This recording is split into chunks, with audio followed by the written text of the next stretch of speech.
assunto novo, né, dando continuidade, né, no nosso passo a passo.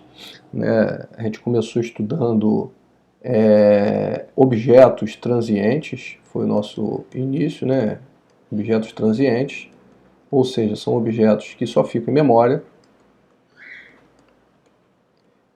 E aí terminamos o nosso assunto passando para objetos persistentes,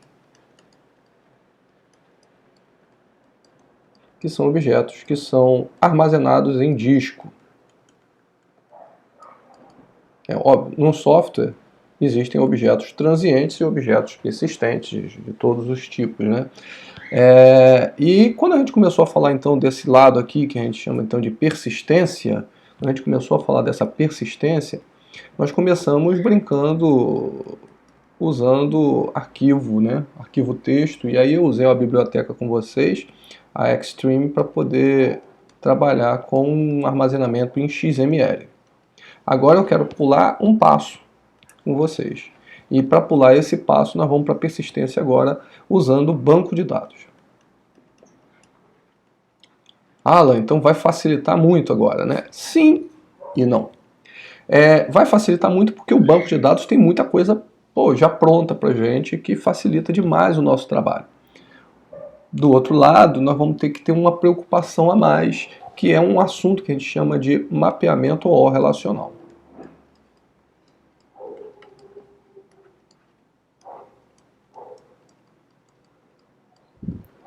Como assim? O que é esse mapeamento OO relacional? Tá? Mapeamento OO relacional óbvio, existem bancos de dados orientados a objeto, né?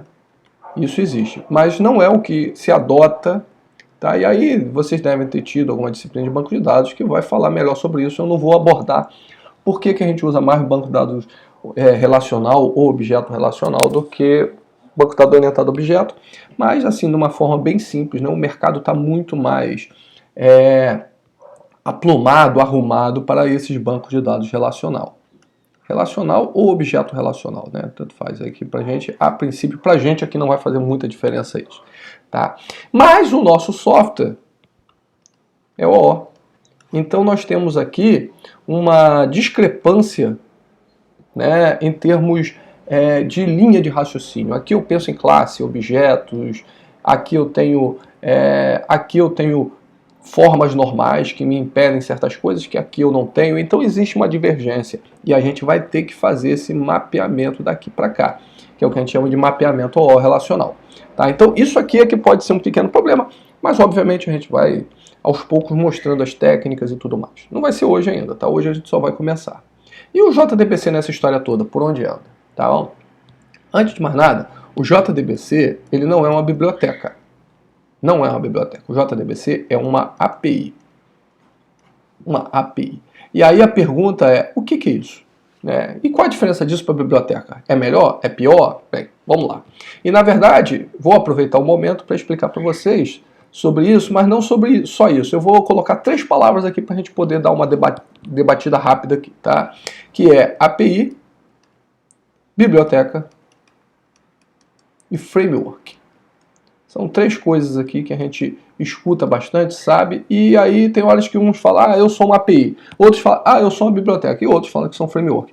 E aí, qual a diferença entre eles? Vamos lembrar que tudo nasce aqui. Biblioteca. Esse cara é a base de tudo.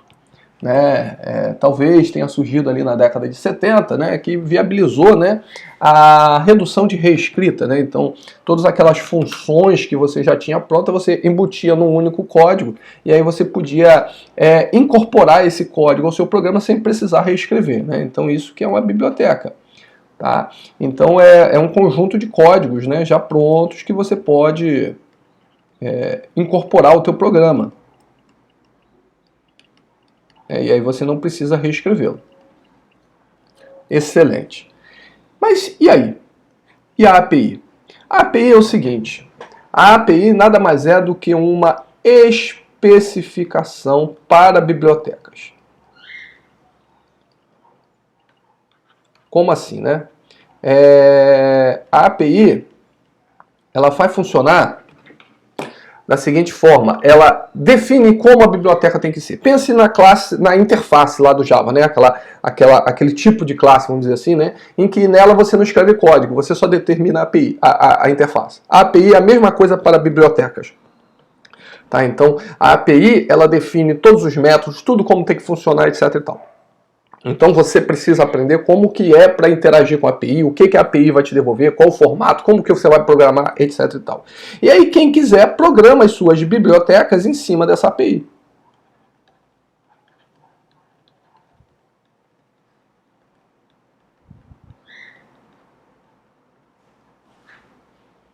Então, quando eu falo assim, o JDBC é uma API, é porque o JDBC é só especificação. E para eu trabalhar no meu programa, eu vou usar a biblioteca do banco de dados que eu vou trabalhar. Só que independente do banco, Postgre, eu vou baixar a biblioteca do Postgre. Oracle, eu vou baixar a biblioteca do Oracle.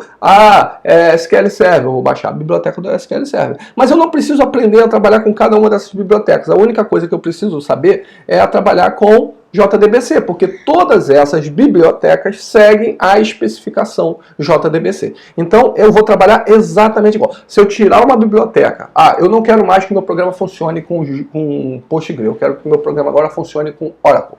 Então, eu vou largar o Oracle e vou passar a trabalhar com JDBC, com outro banco. Tá, e o framework? O framework já é uma especificação junto com um conjunto de bibliotecas. Então, no framework, além de eu ter a especificação, eu tenho várias bibliotecas. Então, eu consigo trabalhar com tudo pronto de uma determinada área. É muito mais amplo. Tá? Então, quando eu tenho um framework, eu tenho parte do meu programa implementado e funcional. Tá bom?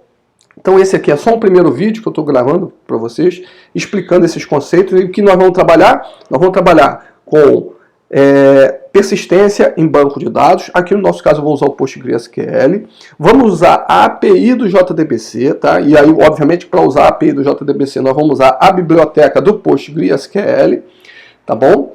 E nós vamos também aprender um pouco de mapeamento OR relacional ao longo desses dias. Valeu aí. Eu já vou liberar um próximo vídeo para vocês.